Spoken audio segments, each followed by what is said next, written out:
So, I guess when I kind of shop online for RC vehicles, I try to get different things, stuff that not everybody is always getting, but sometimes it's kind of hard to resist. But this is one vehicle that you don't see in this segment. This is the segment of the micro and mini RC crawler. You see the axials, you see Panda Hobbies, you see the ones from Hobby Plus, and you see the CR18s and the CR24s, you see the RGTs. I'm sure I'm missing some. You see the ones from Kyosho, the Mini Zs, but you don't see this too often. I've been on Banggood looking for this. They do have parts for this, but they don't have the crawler itself. Amazon doesn't seem to be carrying this. eBay had them. AliExpress, the only one who's carrying this right now. So did I get a bad vehicle? We will see. I don't believe I did, because I've actually driven this already and really didn't find much I didn't like about it, really, to tell you the truth. And even more now, it deserves a good review. So here it is. This vehicle is 1/18 scale. It does measure up against other 1/18 scale vehicles pretty well. Let me get this one right here. This is the CR18. This is one of my favorite vehicles as well. The tire difference is a little bit different, but they do line up. So 1/18 scale, I'd say, is what it is. This little buggy right here comes with some really soft, pliable tires. When you first get it, the tires are really glossy, kind of slippery. Just scrub them out outside. Use the vehicle out in the weather, and that will go away in just a little bit of time. When I first used it inside the house, that glossiness kind of didn't really help its traction too much, crawling over stuff. But once I've taken it outside and stuff and scrubbed that off, it seems like it's totally improved. This vehicle has a sound box right in there, and it is a progressive sound box. So when you apply your throttle with the trigger, the sound increases to how much gas you give it, or when you let off, and when you rev it. I'll give you an example.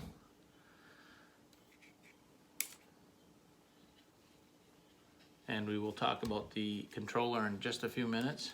I'm going to try to make this video sort of short.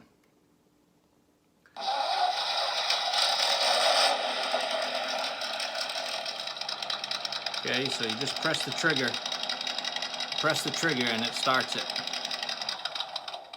See?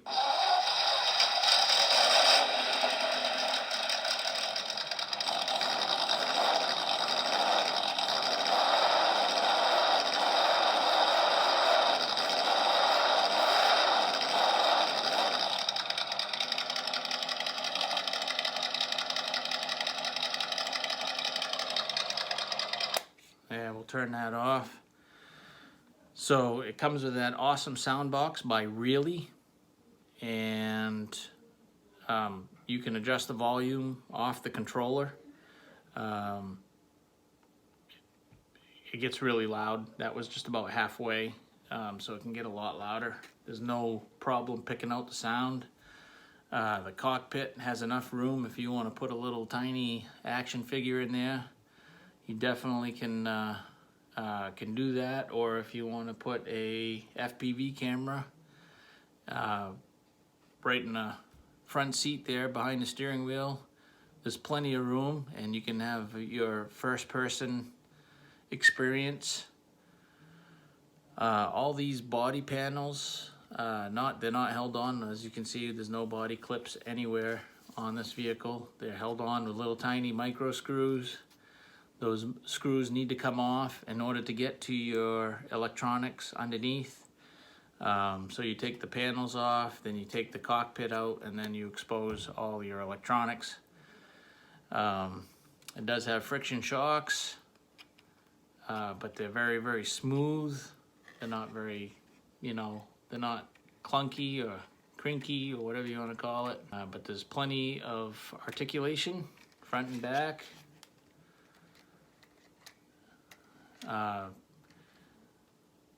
Does have shrouded axles, front and back. Your CVDs in the front are shrouded as well. The only vulnerable part probably to this vehicle, I would say, is this steering link right here. It is nylon. It's pretty durable. But sometimes if you're not able to see what's in front of the vehicle, like a rock or whatever, and you hit this, it's going to stop you dead in your tracks. So you better try to really look at the line that you're trying to crawl on, and make sure you get your tire up on that high point. What else can I say about this? All the links underneath are black nylon. And I don't know if you guys can see all the brass turnbuckle balls. They're everywhere. This truck is really, really gorgeous underneath, just as well as above. The gears in the differential are plastic. The drive shafts are plastic, but parts for this are available. On Banggood, on AliExpress, and on eBay. And I think from time to time you might be able to find them on Amazon as well. I will leave a link in the description to where I got this at AliExpress. Don't know if I talked about the price yet, but it was just a little over $100. You see the FS version of this, usually run between $100 and $120. Partner Racing was the one who originally put this vehicle out. I think they're done. I don't think they're making this anymore, at least. And FS Racing has taken it over. The only other difference in the vehicles would be Partner Racing uses hex bolts underneath and throughout the whole vehicle, and FS Racing uses Phillip head screws. So that's about it for this vehicle, everybody, as far as the, what it has to offer. The controller now, I'm not really sure who makes it. There's no name. It's called the GT10. Supposedly you can program up to 10 vehicles on this if you have the correct receiver. If you have the receiver that matches up and binds with this, you can program up to 10 vehicles to use this controller with. It does have an LCD readout. And to get into the menu, you just press these two buttons right here at the same time, and you just kind of go through the menu. It has all kinds of adjustments. It has all your trim, steering trim adjustments, throttle trim adjustment. Believe it has your exponentials. It also has your volume for the sound box. Has your dual rates for steering and throttle. So it's actually a pretty amazing little controller. And it does take 4 AA batteries, which are not included. And let's see, it does come with a USB balance charger Comes with a manual with exploded parts, diagrams, and parts. But nothing in here will help you out unless you know Chinese. Although the part numbers are standard print, written in English. So anyway, that's the vehicle. Gonna head you right out into the pasture with the truck now, out into the field to watch it run. I hope you like it. Guys, if you like the video, please subscribe. Please give me a like. Send all the comments that you want. If you have any questions in regards or additional statements, if you happen to have this vehicle, if you want to add anything, send it in the comments and I'll get back to you. I always look forward to hearing from you guys, and we'll see you later.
Not much.